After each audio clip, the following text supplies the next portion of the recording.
As Maria already mentioned at the beginning, InCo movement has gone through some quite interesting changes. We fulfilled our initial mission this year. So we had a chance to just say, okay, we've done it, that's it, let's pack and go. However, a bunch of people got together and we said, okay, let's see what have we learned and what is it there still imperative to move on and continue along these lines. And here are some messages I'd like to share with you. We have learned and we try to communicate further that personal growth is our own responsibility. Let's not ask governments, let's not ask organizations to serve us. It is our own responsibility. And the future of leadership is to energize the grids. So all of you today, I know you're leaders by nature, otherwise you wouldn't be here.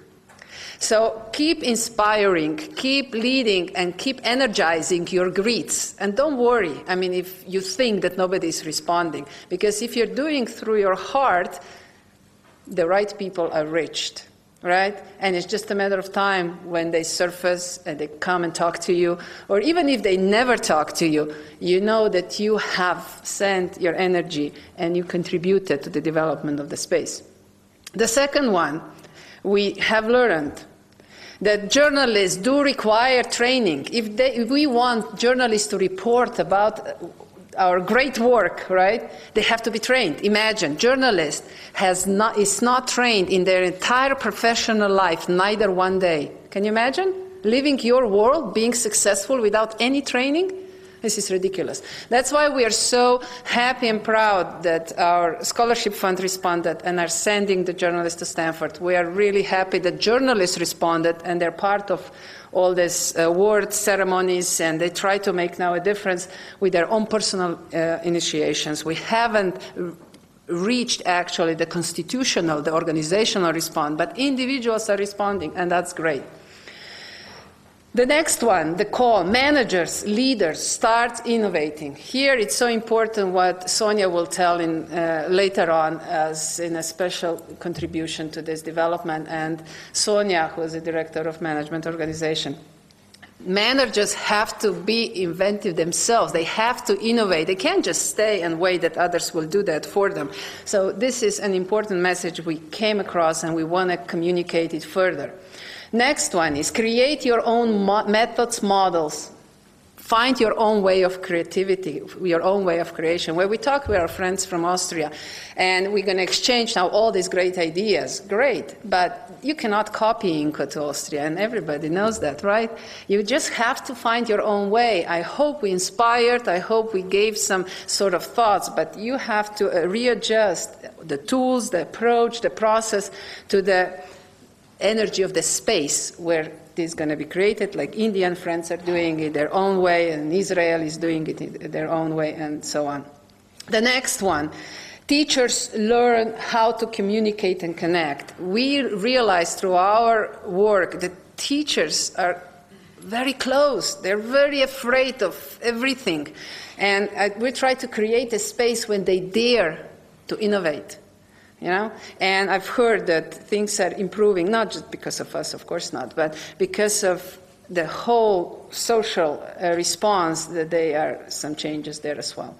And last but not least, I hope that today's event and the presentations and especially discussion that is following will really encourage us that the more we are connected, the more we are free. This is such a powerful message that is coming from Buddhism, I believe.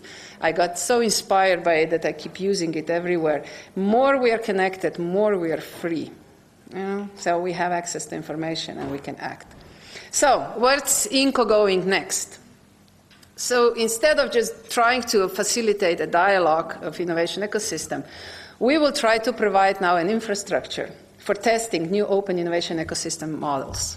We're trying to help society to move from working, learning, thinking environment into a self-conscious environment where everybody can contribute to the best of their abilities. Like we learned yesterday in a virgin forest. It's an impressive forest. Virgin forest is teaching us there's so much space. We think that everything's congested, but it's not. Trees allow each other to grow, to flourish. And some of them wait for hundreds of years to actually get to that point. But they take care of each other. And the best, it's always in every single one of them. So that is very inspiring. The old Incas had the same approach. They said, doesn't matter who makes it. Whoever's going to get a breaking idea, it's going to teach others anyway. So let's all hope that one of us will get it, right? And we'll make a move, and then everybody will contribute out of that initiative. So that's where the InCo movement is moving next. Mr. Karcic actually already pointed one of the core visions that we are trying to formulate is to, instead of being under the time pressure, we're trying to encourage the development of the consciousness. So we believe things will happen, the time is right, when the consciousness is congested enough, and then when the breakup will happen. And I will now pass the word to some of my colleagues who are already working towards that new vision.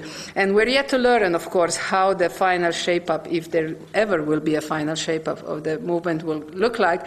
But these are some initial thoughts. So first, I would like to invite a colleague who I also met just recently, actually this year, who we are working together on trying to encourage and organize the organizations to pay more attention to the new concept of innovation ecosystem. It is important to move the business sector.